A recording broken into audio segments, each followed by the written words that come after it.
নমস্কার বন্ধুরা, আমি মিতালি আর এসে গেছি পুচকে একটা ব্লগ নিয়ে। সেই ব্লগটাতে তোমাদের সবাইকে ওয়েলকাম। আজকে যাব সিনেমা দেখতে। পুরো 10 বছর পর যাচ্ছি সিনেমা দেখতে।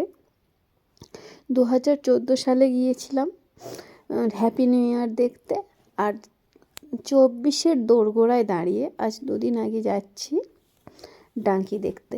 হ্যাপি নিউ ইয়ারও ছিল শাহরুখ খানের, আর ডাঙ্কিও শাহরুখ খানের। তো চলো, রেডি হয়ে গেছি, একদম বেরিয়ে পড়া যাক সিনেমা হলের উদ্দেশ্যে। আমরা বেরিয়েও পড়েছি, আর এটা হচ্ছে মাম্মামের ফার্স্ট সিনেমা দেখা। চলো, এসে গেছি। আমাদের যেহেতু টিকিট কাটা আছে, তো সেই সব নিয়ে কোনো ঝামেলা নেই। আর গাড়ি রাখতে গেছে, গাড়ি রেখে একদম ওপরে হলেতে। এখানে এসে আমরা একটু কিছু কিনে নিচ্ছি, মানে ভিতরে ঢুকে খাওয়ার মতো জিনিস। তো মাম্মাম বলছিল স্ট্যান্ডিং লাইন আলু ভাজা নেবে। আমি বললাম না, ওটা তোমাকে বাড়িতে বানিয়ে দেবো, আপাতত তুমি পপকর্নটাই খাও। হচ্ছে ঠিক আছে।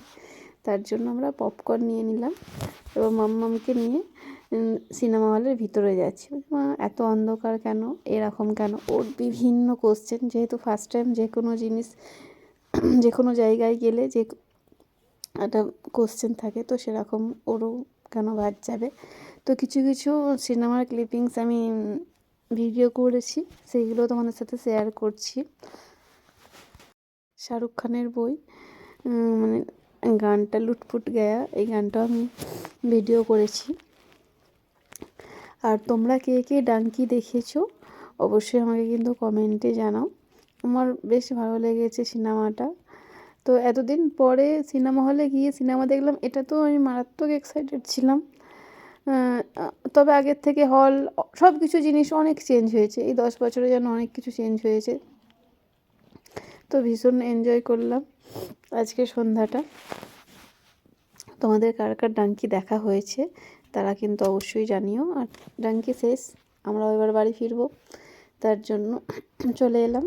আর এখানে আজকে একটা ফাংশান অ্যারেঞ্জ করেছিল, তো সেখানে ফাংশানটা একটুখানি 5 মিনিট দাঁড়িয়ে দেখেই চলে আসছি বাইকে করে। বাইকে আস্তে আস্তে ঠান্ডাতে মনে হচ্ছে বরমশাইটা রোজই এরকম ঠান্ডাতে বাড়ি ফেরে। সত্যি কী আর করা যাবে। আর ভিডিওটা আমি এখানেই শেষ করছি। ভালো লাগলে অবশ্যই লাইক কমেন্ট করে দিও বন্ধুরা। আর দেখা হচ্ছে আমার পরের কোনো ভিডিওতে। তোমরা সবাই খুব ভালো থেকো, সুস্থ থেকো, সাবধানে থেকো। টাটা।